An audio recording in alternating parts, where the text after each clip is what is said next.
I need to talk to you about this project that's due next week. And immediately I'm freaking out a little bit because I have so many other things to do between now and then. I always say your path to a promotion is paved with good conversations. Hey everybody, Donnie Andrews here. I wanted to take a moment of your time today, a moment, more than a moment, really, because there's good value that I'm about to drop on y'all. As you know, over here at Free Range Thinking Business Strategy Consulting, we help businesses do well so that they can do good in the world. And one of the tools that we really use often to help our clients move along is communication and negotiation skills. And so I am bringing you today my go-to person, my person for negotiation training. Her name is Melissa Hereford. We have had the pleasure of knowing each other, oh my God, I think Lots it's like, years. it's more than 2 decades. Yeah. It's more than 2 decades. So she knew me when my hair was longer and wider and my wrinkles were actually pushed up into my face. What wrinkles? I know. HD makeup. So I wanted to take a moment. Here's why I'm bringing Melissa to you today, and specifically for my female friends and clients out there. Melissa is a negotiation expert for women, and she helps them get what they want and earn what they deserve at work, and also build incredible relationships so that they're setting themselves up for successful futures in their careers and in their businesses. And she has been in the negotiation field for more than 20 years. She has trained executives, teams, groups inside Fortune 500 companies. And she's here today because we're going to talk about the 3 negotiation mistakes that women are making that are keeping them from earning what they deserve and getting what they want at work. And I'm super excited to get into this topic with all y'all. So let's just dive right in. So, hey, Melissa. Hey, Dawn. Thanks for having me. I'm so glad that you're here. And I'm really glad that we're peeling the curtain back on this topic a little bit. Yes. Especially now, we're in an amazing moment for women. Yes, we are. We are finding our voices. We are being heard. We are not being turned into people who are being shamed or that we're histrionic or we're crazy. People are actually hearing what we have to say. We're making a difference and making a dent, but we need to know what to do with that newfound power and newfound collection of voices that we've gathered. And this is why I was really excited to talk to you today, because it's not only just about what happens at work, but it's about the relationships that we're building moving forward and continuing to build and maintain this power and empowerment that we're finding. So my first question to you is, give me your definition of what negotiation means to you, because I find in talking to many of my female clients, they're very allergic to that word. There's something about it uniquely that either sounds very male or it's just not a word that's usually in our zone. So tell me a little bit about your definition of negotiation. That's a great place to start. I love it because this is going to blow your mind. This is going to rock your world, and it's going to change the way you think about negotiating, because I find the same thing. When I say I teach women how to negotiate, the women look at me like a deer in the headlights. Like, oh my God, I hate that. I dread that. It's one of the things that I dread the most every year when I have to negotiate or not negotiate with my boss. So it's a great place to start, because negotiations are just a conversation that you have when you have to come to an agreement with someone. That's it. It's that simple. Right? Like it really is that simple. You are negotiating all day long, every single day. It's not just those once a year negotiations where you ask your boss for a raise, where you talk about getting a promotion. Those are really important conversations for sure. And you need to be prepared. And we're going to talk a lot about that today. Okay. And I talk a lot about it in my course, Negotiate with Confidence. But here's what kind of takes the pressure off of women when I say, listen, these are conversations you're having every day, all day long. What are the project specifications? What are the deadlines? Who's going to be on this team? What are we going to have for breakfast? What are we going to have for dinner? Where are we going to go for cocktails after work? These are all conversations that we have all day long, every day, where we have to come to an agreement. So what do you think it is about that particular place that people have negotiations, that annual salary review, or you've been on projects and you're looking for a raise, or you're a business owner and you're looking to negotiate a deal with somebody? What do you think it is about that moment that somehow freaks people out? I think for women, we want to be likable. It's really important to us. And we think at a very deep, at the core of our beings, that being likable is not possible if you are saying clearly what you want. We think that we're going to be labeled as bossy or aggressive. Many of us have heard throughout our careers, you just have a little bit of an edge to you that people don't like. Or if I say no, or I change the specifications of what you're asking me for, I'm somehow labeled as being difficult. And Mm. once you get put into that category as a woman, it is like against our very natures to exist in the world in a place where people see us as hard to work with or difficult to get along with. And of course, I'm generalizing here. Not every woman feels that way, but the women that I work with, the women who are attracted to me and my message and what I'm teaching about negotiation, tend to relate to this. Yep, I can understand that. Well, let's see if we can break down some of those barriers. So one of the things that you and I wanted to talk about today were the 3 mistakes that women are making that are keeping them from getting what they want and what they deserve at work.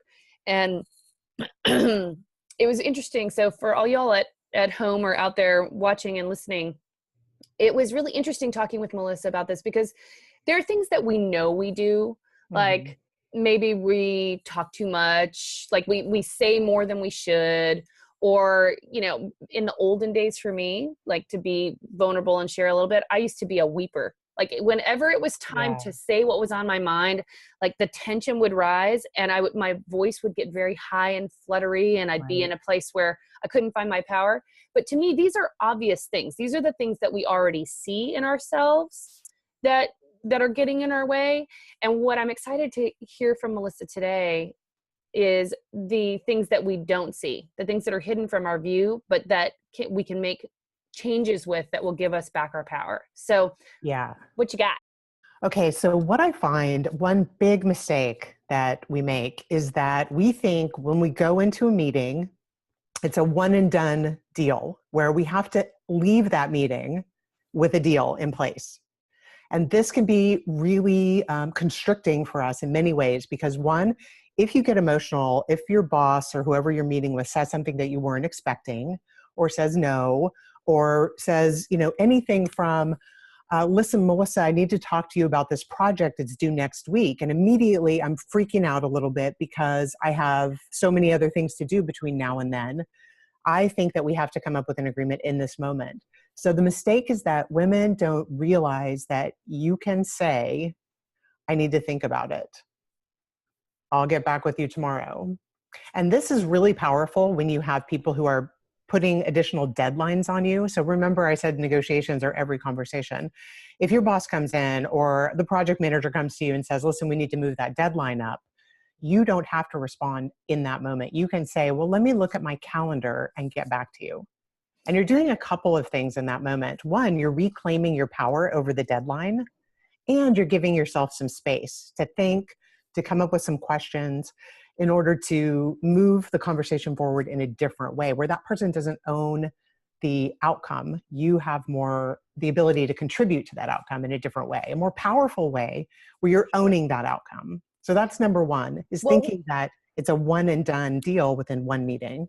And it cuts both ways, the one and done. And I want to call this out, especially for women that are in the early stages of career building or even business building.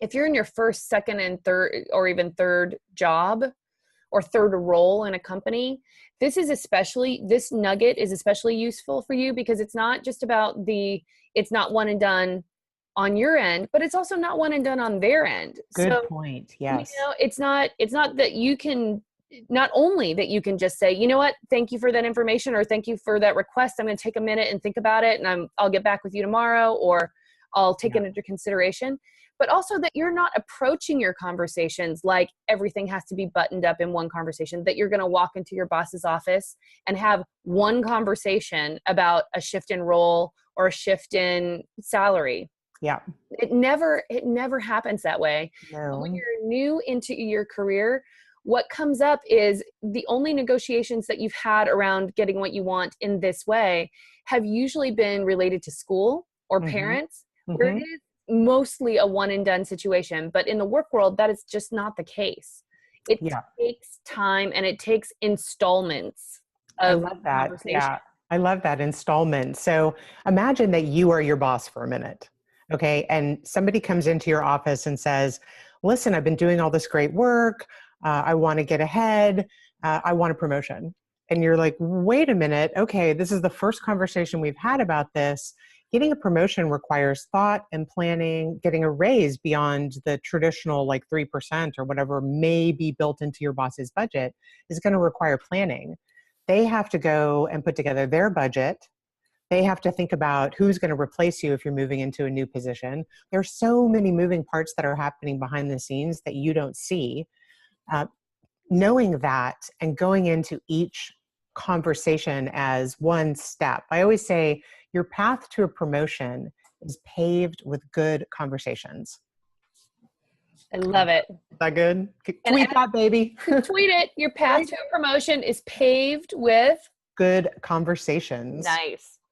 So, and just as a button on this, as somebody who is in the hiring chair, depending upon how large the company is and how many people are involved, when you step into that room to have that conversation, your person may not know the full extent of what you do every day. Right. Good point. They know it's on the job description, maybe. Yeah. You know, they knew it when they hired you, but they may or may not have checked in with you on any regular basis. Right. So you're coming in revved up with all these great things and all this value that you're providing and all these projects that you've crushed it on. And they're going through their 2,000 emails in their inbox and whatever else is in their day. So installments, good conversations. Exactly. All right, good takeaway. Okay, so tell me, what's another mistake that women are making? Okay, so another mistake is related to what you say. So I break conversations down into 3 steps: what you think, what you say, and what you do. So we just talked about what you think. And that is what happens before a negotiation, before a conversation. You're paving the path, right? What you say is during the negotiation. During any conversation, there are things that you can do and say that will be more or less beneficial to you.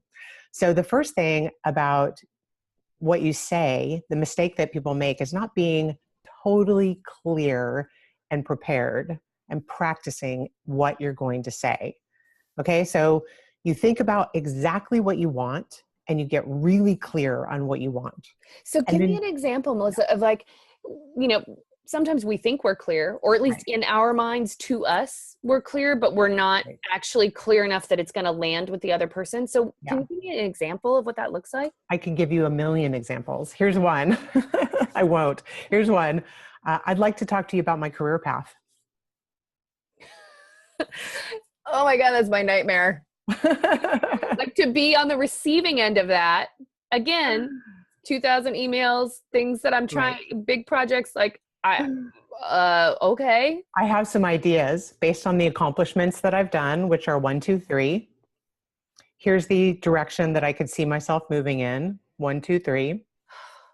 Based on the research that I've done, here's what the salary might go up to. And you always, when you're talking about a salary range, this is like a little tip here that you can use right away.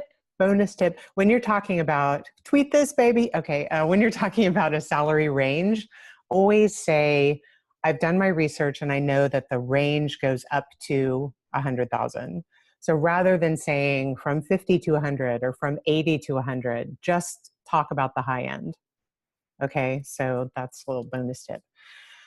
So you're clear about what you want. I'd like to move in this direction. I've done some research on these 3 things. I'd like to talk about 1, 2, 3. Whatever your goal is, get really clear on what it is, because you can't ask for it if you don't know what it is. And what I Right. love about that, again, because I'm kind of flip-flopping being the employer's perspective.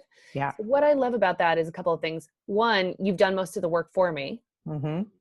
And it may or may not fit into the budget. It may or may not fit into what's going on in your particular group or with projects related to your particular group. But when you've done all of that pre-work and come Mm-hmm. into the room with that already, you've relieved most of the pressure from me to try and sort out what's going on for you. Because Right. Exactly. if you're Like there, I imagine. value you, right? Yeah, Like, exactly. And imagine you've got 2,000 emails in your inbox and somebody comes in and says, I'd like to talk to you about my career options. What do you think I should do?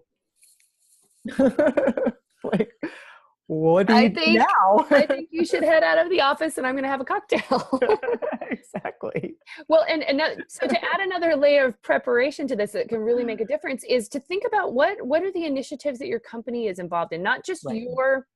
your own role, your unique role, or even your team, or even your division, but like what is the company up to, Right. and where do you see that all interconnecting in what the company's up to? Because I personally, and most of the CEOs that we're working with to help them build their teams and build their companies over here, would be over the moon that somebody has thought so deeply Right. into the future of the company that they've come to say, here's who I am, what my skill set is, and what I can offer that's going to move this whole operation further into the future Yeah. that you guys have said you want. Yeah, exactly. And let's break down the conversation that you're having to move your career forward and break that out from the conversation that you're having to collect data.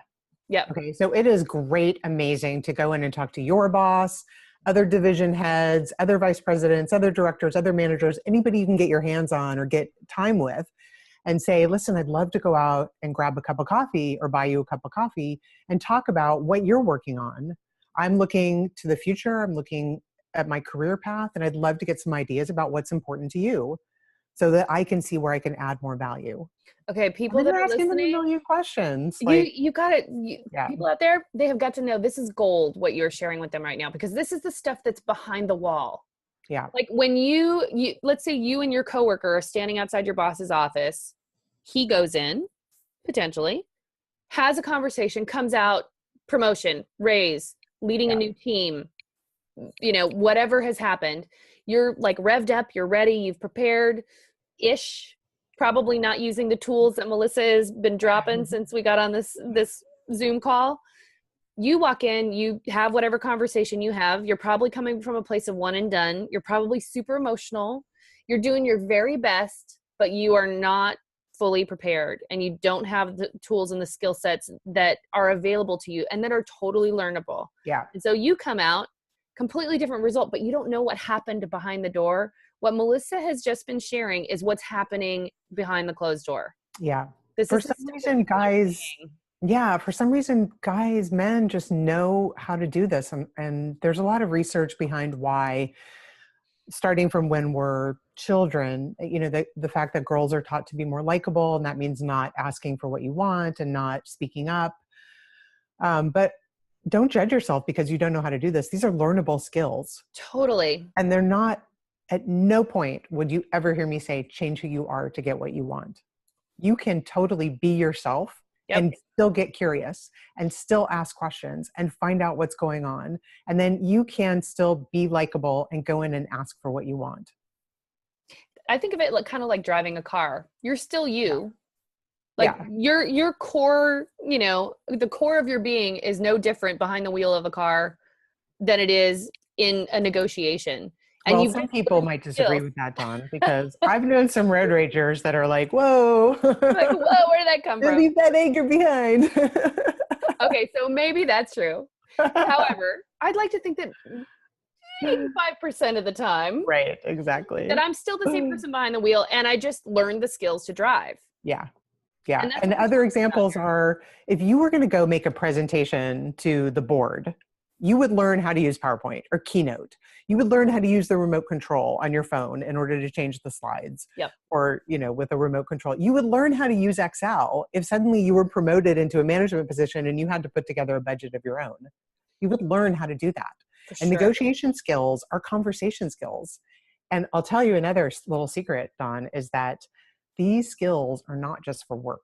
In fact, I credit the success of my happy marriage of 23 years with using these skills together to communicate more effectively with my husband and he Nice. with me because we do it together. See, now, how about all that? That's extra added bonus right Yeah. there. Okay, so let's button off. So mistake number 2 that you find people doing is, Yeah. Is not being clear about what you want, writing it down, practicing saying it so you can say it out loud in the yeah, moment. excellent. Yeah. Okay, so let's talk about, I'm loving every single one of these. So tell me mistake number 3. Okay, mistake number 3 has to do with action, what you do. So remember, we talked about what you think, what you say, and now we're going to talk about what you do. Okay. A big mistake that people make is not documenting the outcome of your conversation. Mm, Let me give you an example. I hear okay. this all the time. I had a great meeting with my boss. We talked about, I'm going to do these 3 things between now and the next 6 months. And then, assuming I accomplish those 3 things, I'm going to get a 10% raise. Great. Did you write it down? Did you document it? Because in 6 months, if you don't document it, there's a very good chance you're going to show up at your boss's door and say, hey, guess what? I accomplished these 3 things. I'm ready for my 10% raise. And your boss is like, Say what now? what? That wasn't what I thought we agreed to. And you don't want to let 6 months go by. That's 6 months wasted, where you could have just sent an email afterwards. Hey, it was great talking with you today. I really appreciate your time. I'm super excited to be working on these 3 things. And my understanding is this. Did I get that right? Bam. And then put it in an email, put it in your, if there's an HR file to be put in, to have it be put in, put it in Right. your HR file. And I Exactly. even recommend scheduling that appointment for 6 months from now Great with idea. your Yep. person's secretary. It may or may not stay on that same day, Yeah. but it puts a pin in it for you and for them that this day is Exactly. coming moving forward. Yeah. Yeah. This is a great tool to use if you're interviewing for a job and they say, we can't pay you that at this time. You can use the same tool to say, if I meet, what would I need to meet in order to hit that higher number? It's a great tool to use when you're working on any project with other humans where misunderstandings can occur. Just sending out a recap email saying, I understand that Melissa's going to do this, Dawn is going to do this, these are the due dates. It just cuts through any misconceptions where you get to the end of the project and you're laying out for the team what happened. And the person who was supposed to be doing the graphic design is like, I thought this was due next Friday. You just really cut through any of those misunderstandings. And see, I imagine that a lot of folks, as they're progressing in their careers and even progressing and leading their companies, they're using these documentation and follow-up skills in other areas, Yeah. but it's sort of like you go blind to it in these particular moments because, one of the things that you and I have talked about behind the scenes that I think is really important is that in these moments, especially for women, we go blind to it because our value, our sense of our own personal worth is on the line. Right. And it's like, how they talk about your limbic brain, your lizard brain, and then your thoughtful, cognizant brain. It's like we go into our lizard brain. We're trying to sort of fight for our survival. Yeah. There's no survival issue on the line, but because our value or our worth is being judged. Right. Yeah, it's like we go blind to these important detail skills that really set us up for success moving forward. Yeah. Yeah, completely. And we really tend to take things personally where we shouldn't.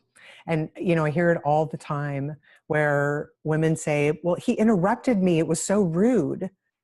And it's this misunderstanding in language and body language and the things we say and do that women take personally that men just don't take personally. So again, I'm not telling you to change who you are, but I do encourage the women in my class, Negotiate with Confidence, to look at those assumptions really closely. And we do a lot of work on what those assumptions are doing to really harm you, not only professionally, but also at your deepest level of humanity. When we take those things personally, how much they hurt our self-confidence, our self-esteem, the way we show up in the world. If I think that the men in the room are interrupting me, or even women, honestly, we do interrupt each other, is it because they don't value what I'm saying, which is where I may tend to take it personally? Or is it perhaps that's just the way they communicate. They interrupt everybody. They don't just interrupt the women, they interrupt the men as well. So it's an important point to look at and to think about in order to help us move forward in a more productive way and just show up and be seen and heard in the way that we want to be seen and heard. I think I agree with you. And I think as an interrupter, and one of the things, like, here's one of the things that I've learned to do over time is that, especially if I'm just starting to work with a new client, I'll tell them, okay, so here's what's going to happen. We're going to have this conversation. It's designed this way. I will interrupt you if I find that there's something important that we need to pull out. It's not because what you're saying isn't interesting. It's that we've hit on something that's really important to call attention to. But that's learned language. That's a learned style. It's not like I popped out of the womb saying, I'm an interrupter. This is what I do. You know what I mean? I had to learn how to do that and start folding it into what I do. And I also think people get really excited too. Like you've said so many things that I'm like, oh my God, yes. I want to lean in. I want to say more about that. So I am 100% sure if you watch this recording, that I will have interrupted you as well. So because I get excited and I jump in. So I think in those moments where you and I are on the same page, we're totally collaborative. There is no doubt in my mind that you support me and want to hear what I have to say, and you feel the same way. But when I'm feeling vulnerable and maybe I'm the least powerful person in the room, or I feel like my authority is being challenged, it's very, very difficult to see those moments in the way that you and I are kind of reframing them. We see those moments as being personal attacks, as being challenging my credibility. And sometimes they are that. So you have to also just accept that sometimes you get interrupted because somebody is trying to diminish your authority. But oftentimes it doesn't have to do with you. It has to do with them wanting to look smarter, wanting to look better. It has to do with the way they want to be perceived, nothing to do with you. And the reason, here's why I think this is so, like, this is our third mistake that we're unveiling here, and that I think is so important. And we've digressed a little bit because the third mistake was being able to document things. Right. But what we've moved into a little bit is a conversation about learning how to translate the behavior of others, and and then from that translation, how we choose to react to it. Because it's so important, not only because of it having the ability to diminish your confidence, your ability to speak up, to be powerful and to be included or to lead in whatever role you're in, whether it's at home or at work. But it's also really important because it's what you start building on. So it's not just that you had a moment and you felt a lack of confidence, or you felt like, God, why did that person have to say that? Because now I feel like I'm questioning everything that I did. The problem is that then you take that and you start taking next steps from that frame of mind. So you're actually building your career or your next step or your relationship or whatever it is from this place of insecurity, and you're knitting yourself into a future that is not where you want to go. Right. So we've got to learn how to read people and see what's going on and be able to translate it a little bit, like to have that just level of detachment to be able to understand where they're coming from. Completely. And the great news is it's never too late. It's never too late. Which is what we're here to talk about, by the way. Hey, transition. Hey, transition. Transition moment. All right. So here's what's on offer for everybody today. Melissa has a fantastic course. I know because I have been behind the scenes in her building it and putting it together. My project manager has gone through it and had phenomenal results. She's nodding her head off screen over here. So the reason I wanted Melissa to give you a taste of this is so that you could see that she is, well, brilliant. Thank you. Funny. Thank you. A pleasure to learn from. She's an incredible teacher, and she's put together a course called Negotiate with Confidence. And so this is what I want her to share with us next. So tell me about the course, Melissa. So the course is based on my almost 23 years of experience working in negotiation skills training. And I always joke that my courses are teaching people how to negotiate like a human, because they're not about manipulating. They're not about tricks. They're about building more solid relationships with other people in your life. Whether you're a salesperson negotiating with a customer, whether you're a procurement person negotiating with a vendor, whether you're a spouse, a person negotiating with your spouse or your children or your boss or your peers. Those are the negotiations that I have almost 23 years experience working on from a skills perspective.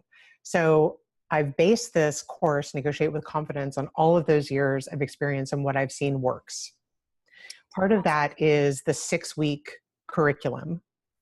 So in my years and years in corporate training, we always did 1-day or 2-day classes. And what I found is that people would be so excited about what they learned and they would be ready to go out into the world and apply these new skills. And then reality would hit. You go back to work, you get busy, you have 5,000 emails waiting for you after 2 days away from the office, and maybe you end up using 1 or 2 of those skills that you learned in the 2-day training. Yeah. So when I put together the curriculum, I spread it out over 6 weeks. So we learn 1 skill at a time, we practice it, you get feedback. We have office hours open to come and get additional coaching and talk through what's working, what's not in between those weekly sessions. So really you have access to me and your group twice a week for 6 weeks. So good. So, we talked, what Melissa just shared is kind of the delivery method of the course, but what is great is that she's doing a sort of a sample, like a taster course, if you will. She's doing a complimentary webinar, a masterclass on negotiating with confidence. And that's coming up really soon. I think, when is it, Melissa? May, November something. It'll be the week after Thanksgiving. Okay. So the reason I was bringing Melissa to you today is to share those 3 mistakes so that you can just take away some of her incredible body of knowledge and skills, and to peek behind the door that's always closed, that you never get to see what's happening, that you get some of those actual questions that people ask, actual tools and talents and skills that people are using. And what you can do is you can get even more of that. So she's teaching a masterclass. It's happening the week after Thanksgiving. This is 2017, just so that everybody knows when this video is made and you're not searching around trying to find something later. And what I would urge you to do is go register for that complimentary class, because I'm sure you've gotten incredible value out of just the 3 short nuggets that Melissa was able to share today. But that, I know what's in that masterclass. Yeah. It is not to be missed. And it is for you. It is for you if you are in the early stages of career building, and it is for you if you are in a place of senior leadership or even owning a business. You are going to take unique things away from that, but what Melissa has to offer is top notch. It's pretty life-changing, and the testimonials that are coming out of this 6-week version of the course are just going to blow people away. I've just been blown away by the results that people get. And the reason I mentioned the 6 weeks is because you can walk away from a session like this. We've been on the phone for 40 minutes or so and say, oh my God, I got to do those things. And mind blown. Get those things. And then you have time to practice. It's like behavior starts to change. So habits change by repetition. And rather than just spewing a bazillion things at you and you not being able to do them, you can actually change your habits by doing one thing at a time. And it's super powerful to see the people responding to you in different ways.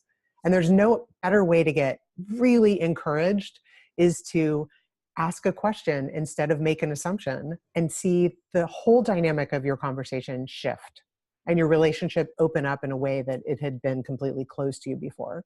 I love it. Okay, so if folks would like to participate in this upcoming masterclass, what do they need to do? Where do they go?